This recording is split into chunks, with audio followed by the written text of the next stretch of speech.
High viewers, welcome to MB classes. 7th class general సైన్స్కి సంబంధించి 6th lesson జీవులలో శ్వాసక్రియ. జీవి యొక్క అతి చిన్న నిర్మాణాత్మక మరియు క్రియాత్మక ప్రమాణం కణం. జీవిలోని ప్రతి కణం పోషణ, రవాణా, విసర్జన మరియు ప్రత్యుత్పత్తి వంటి నిర్ణీత విధులను నిర్వహిస్తుంది. కణానికి శక్తి అవసరం. సో ఆహారంలో శక్తి నిల్వ ఉంటుంది. ఇది శ్వాసక్రియ ద్వారా విడుదలవుతుంది. సో శక్తి ఎక్కడి నుంచి పొందుతున్నాం? మనము శ్వాసక్రియ ద్వారా శక్తిని పొందగలుగుతున్నాం. అది ఎలాగో చూద్దాం. అన్ని జీవులు ఆహారం నుండి శక్తిని పొందడానికి డ్యాష్ తీసుకుంటాయి, శ్వాస తీసుకుంటాయి. మొక్కలతో సహా మొక్కలు కూడా శక్తిని పొందడానికి, శక్తిని తయారు చేయడానికి శ్వాసక్రియని తీసుకుంటాయి. పీల్చే గాలిలో ఏముంటుంది? ఆక్సిజన్ ఉంటుంది. విడిచే గాలిలో కార్బన్ డయాక్సైడ్ ఉంటుంది. సో కణాలకు ఆహారం విచ్ఛిన్ని కావడానికి సహాయపడేది ఏంటి? ఆక్సిజన్. సో కణంలోని ఆహారం విచ్ఛిన్నమై శక్తి విడుదలయ్యే ప్రక్రియను ఏమంటారు? కణ శ్వాసక్రియ అంటారు. సో అన్ని జీవుల కణాల్లోనూ కణ శ్వాసక్రియ జరుగుతుంది. ఎందుకంటే ప్రతి జీవి కొన్ని వందల వేల కణాలతో నిర్మితమై ఉంటుంది. సో ఆ కణాలు కూడా జీవించడానికి మనము మానవులము ఎలాంటి వ్యవస్థను పొంది ఉన్నామో మన మానవునిలోని ప్రతి కణం కూడా అదే వ్యవస్థని పొంది ఉంటుంది. సో కణం ఆహారము మరియు శక్తిని శక్తిని పొందడానికి, ఆహారం తయారు చేసుకోవడానికి దానికి శ్వాసక్రియ ఇంపార్టెంట్, కణానికి కూడా. సో కణానికి కాబట్టి కణ శ్వాసక్రియ. కణంలో ఆహారము ఆక్సిజన్ను ఉపయోగించుకొని కార్బన్ డయాక్సైడ్ మరియు నీరుగా విచ్ఛిన్నమవుతుంది. సో ఆక్సిజన్ను వినియోగించుకొని గ్లూకోజ్ విచ్ఛిన్నమైతే దానిని వాయు సహిత శ్వాసక్రియ అంటారు. చూడండి, ఇక్కడ 3 పాయింట్స్ వస్తాయి. ఆక్సిజన్ని వినియోగించుకొని ఆక్సిజన్ సమక్షంలో గ్లూకోజ్ విచ్ఛిన్నమైతే దాన్ని వాయు సహిత శ్వాసక్రియ అంటారు. ఆక్సిజన్ను వినియోగించకుండా కూడా ఆహారం విచ్ఛిన్నం కావచ్చు. దీనిని అవాయు శ్వాసక్రియ అంటారు. అంటే ఇక్కడ ఆక్సిజన్ సమక్షంలో గ్లూకోజ్ విచ్ఛిన్నమైతే అక్కడ ఏమవుతుంది? వాయు సహిత శ్వాసక్రియ. సో ఆక్సిజన్, ఎలాంటి ఆక్సిజన్ తీసుకోకుండా ఆహారం విచ్ఛిన్నమైతే అది అవాయు శ్వాసక్రియ అంటారు. సో ఆహారం విచ్ఛిన్నం అవ్వడం వలన ఏం విడుదలవుతుంది? శక్తి విడుదలవుతుంది. ఆహారం విచ్ఛిన్నం అవడం వలన శక్తి విడుదలవుతుంది. చూడండి, గ్లూకోజ్ ఆక్సిజన్ సమక్షంలో ఏమేమి విడుదల చేస్తుంది? కార్బన్ డయాక్సైడ్ మరియు నీరు, కొంత శక్తి విడుదలవుతుంది. సో గాలి లేనప్పుడు కూడా జీవించగలిగే జీవులేంటి? ఈస్ట్ అన్నమాట. అవాయు శ్వాసక్రియ జీవులకు ఉదాహరణ. ఎందుకంటే ఈ గాలి లేనప్పుడు కూడా, అంటే గాలి ద్వారానే మనం జీవిస్తున్నాం. గాలి లేనప్పుడు కూడా జీవించగలే జీవులేంటి? ఈస్ట్. అంటే వీటికి గాలి అవసరం లేదు. సో వీటిని అవాయు శ్వాసక్రియ జీవులు అని అంటారు. అవాయు శ్వాసక్రియ జీవులకు బెస్ట్ ఎగ్జాంపుల్ ఈస్ట్. సో అవాయు శ్వాసక్రియ ద్వారా జీవులు గ్లూకోజ్ మరియు ఆక్సిజన్ లేనప్పుడు, ఆక్సిజన్ సమక్షంలో అయితే వాయు సహిత, ఆక్సిజన్ లేనప్పుడు అవి గ్లూకోజ్ను విచ్ఛిన్నపరిచి ఆల్కహాల్ మరియు కార్బన్ డయాక్సైడ్గా విచ్ఛిన్నమవుతాయి. ఆక్సిజన్ సమక్షంలో అయితే కార్బన్ డయాక్సైడ్, నీరు, కొంత శక్తి విడుదలవుతుంది.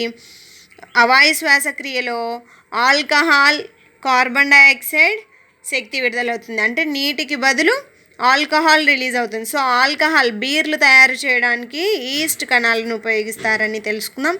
సో ఈస్ట్లు ఏకకణ జీవులు. ఇవేంటివి? ఒకే కణాన్ని కలిగి ఉంటాయి. ఇవి ఏకకణ జీవులు.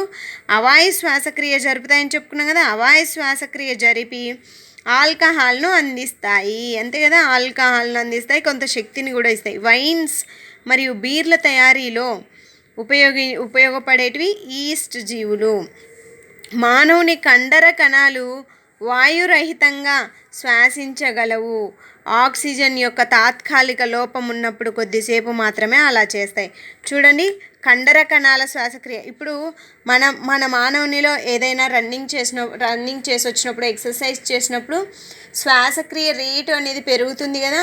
సో ఆ సందర్భంలో ఒక్కొక్కసారి బ్రీతింగ్ కంట్రోల్ చేసుకోలేకపోతాము. బ్రీతింగ్ స్టాప్ అయ్యే ఛాన్సెస్ ఉంటాయి. అలాంటి సమయం తీవ్ర వ్యాయామం చేసినప్పుడు, ఇలాంటి సందర్భాల్లో కండర కణాలలో గ్లూకోజు ఆక్సిజన్ని తీసుకోలేదు, ఆక్సిజన్ లేనప్పుడు లాక్టిక్ ఆమ్లము మరియు శక్తి విడుదలవుతుంది కండర కణాలలో. సో ఇది ఎక్కడ జరుగుతుందో చూద్దాం. తీవ్రమైన వ్యాయామం తర్వాత కండరాలు పట్టేయడం చూస్తాం కదా. సో వాటిని ఏమంటారు? క్రాంప్స్ అంటారు కదా, కండర క్రాంప్స్ అంటారు. సో కండర కణాలు అవాయుగతంగా శ్వాసించినప్పుడు కండరాలు పట్టేయడం జరుగుతుంది. అంటే ఏదైనా ఎక్సర్సైజులు చేసినప్పుడు పట్టేసింది అంటాం కదా, అదనమాట. అప్పుడు అది అక్కడ అవాయుగత శ్వాసక్రియ జరగడం వల్లనే కండర కణాలు పట్టేయడం జరుగుతుంది. దానికి సంబంధించి చూద్దాం. ఈ సమయంలో కండరాలకు ఆక్సిజన్ సరిగా అందక, అంటే అలాంటి సందర్భాలలో అవాయు శ్వాసక్రియ జరుగును. ఆక్సిజన్ అందక అవాయు శ్వాసక్రియ జరుగుతుంది కండర కణాలలో. సో ఈ అవాయు శ్వాసక్రియ సందర్భంలో గ్లూకోజు పాక్షికంగా విచ్ఛిన్నమవుతుంది. అలా విచ్ఛిన్నమైనప్పుడు గ్లూకోజ్ ఏ విధంగా మార్పు చెందుతుంది? లాక్టిక్ ఆమ్లం మరియు కొంత శక్తిని విడుదల చేస్తుంది. ఈ లాక్టిక్ ఆమ్లము కండరాలను పట్టేయడానికి కారణము. సో బిట్ ఇలా రాయొచ్చు. బిట్ ఎలా రావచ్చు? కండర కణాలు పట్టేయడానికి కారణమైన ఆమ్లము లాక్టిక్ ఆమ్లము. కండర కణాలు పట్టేయడానికి కారణం డాష్ శ్వాసక్రియ, అవాయు శ్వాసక్రియ. బిట్స్ ఈ విధంగా వస్తాయి.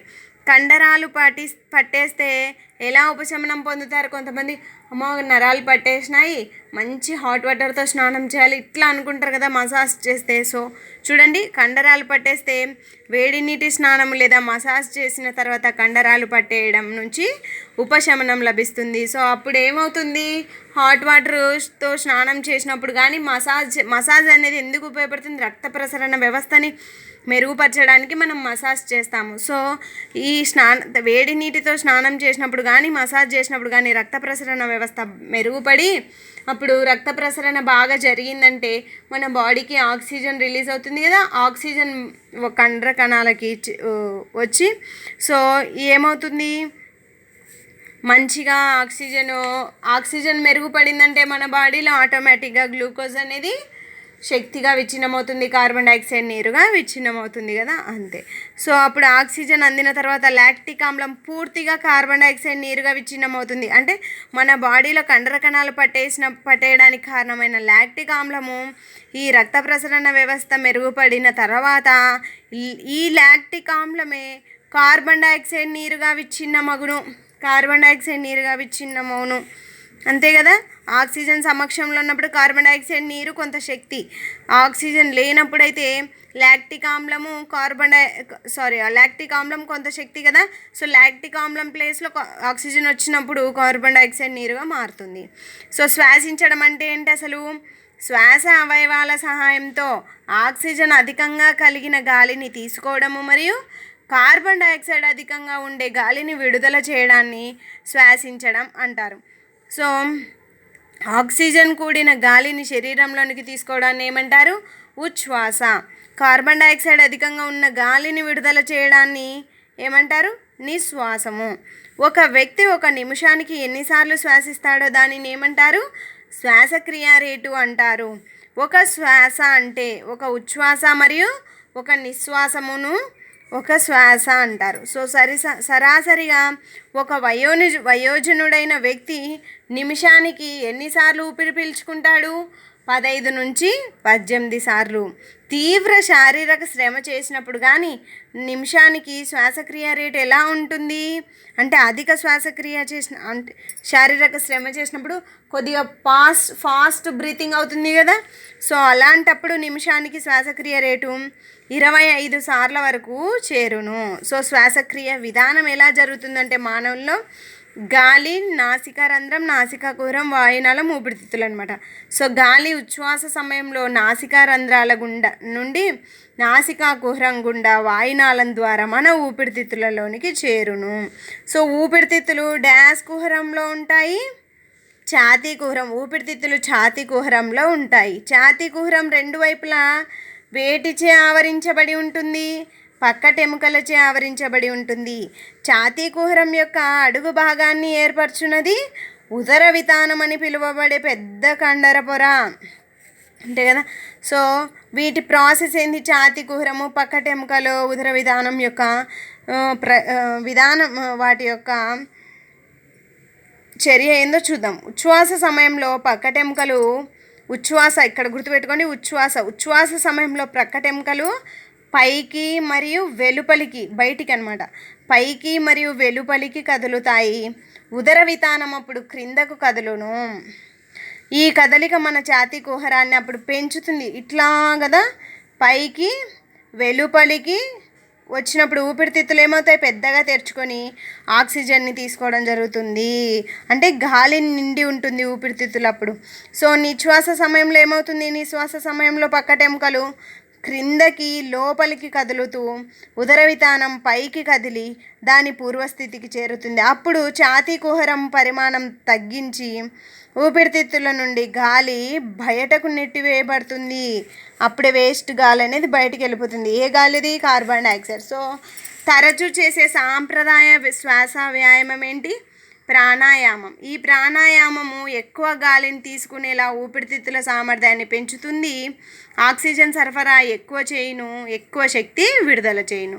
అండ్ నెక్స్ట్ బిట్స్ చూడండి, మోస్ట్ ఇంపార్టెంట్. ఆల్రెడీ టెట్లో అడగడం జరిగింది ఈ బిట్స్. డిఎస్సికి కూడా వచ్చే ఛాన్సెస్ కూడా ఉంటాయి. మళ్ళీ రాబోతుంది కదా టెట్, అందులో కూడా అడిగే బిట్స్ ఇవి. పీల్చే గాలిలో ఆక్సిజన్ శాతము 21%, పీల్చే గాలిలో కార్బన్ డైఆక్సైడ్ శాతము 0.04%, విడిచే గాలిలో ఆక్సిజన్ శాతము 16.4%, విడిచే గాలిలో కార్బన్ డైఆక్సైడ్ శాతము 4.4%.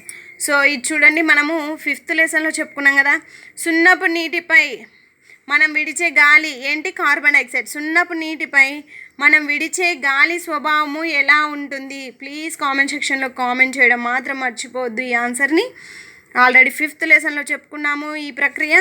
చూడండి నెక్స్ట్ బిట్, కీటకాలు శ్వాస రంధ్రాలు కలిగి ఉంటాయి. బొద్దింక అనేది ఒక కీటకం కాబట్టి బొద్దింక కూడా శ్వాస రంధ్రాలను కలిగి ఉంటుంది. బొద్దింక వాయునాళ శ్వాసక్రియ జరుపును. కీటకాలు కూడా వాయునాళ శ్వాసక్రియ జరుపును. బొద్దింకలో ఎన్ని జతల శ్వాస రంధ్రాలు ఉంటాయి? 10 జతల శ్వాస రంధ్రాలు ఉంటాయి. వీటిని ఏమంటారంటే స్పైరకిల్స్ అంటారు. బొద్దింకలో శ్వాస రంధ్రాలను స్పైరకిల్స్ అంటారు. సో ఎన్ని జతల స్పైరకిల్స్ ఉన్నాయి? 10 జతల స్పైరకిల్స్ ఉన్నాయి. వానపాము ఎలా శ్వాసిస్తుంది? చర్మం ద్వారా చర్మ శ్వాసక్రియ జరుపును. కప్ప ఊపిరితిత్తుల ద్వారా పుపుస శ్వాసక్రియ జరుపును. చర్మం ద్వారా చర్మ శ్వాసక్రియ జరుపును. చేపలు మొప్పల ద్వారా శ్వాసక్రియ జరుపుతాయి. మానవులు ఊపిరితిత్తుల ద్వారా శ్వాసక్రియ జరుపును. సో మొక్కలు పత్రరంధ్రాల ద్వారా శ్వాసక్రియను జరుపుతాయి. మీకు కనుక ఈ వీడియో నచ్చినట్లయితే please like, share and subscribe. Thank you for watching. All the best.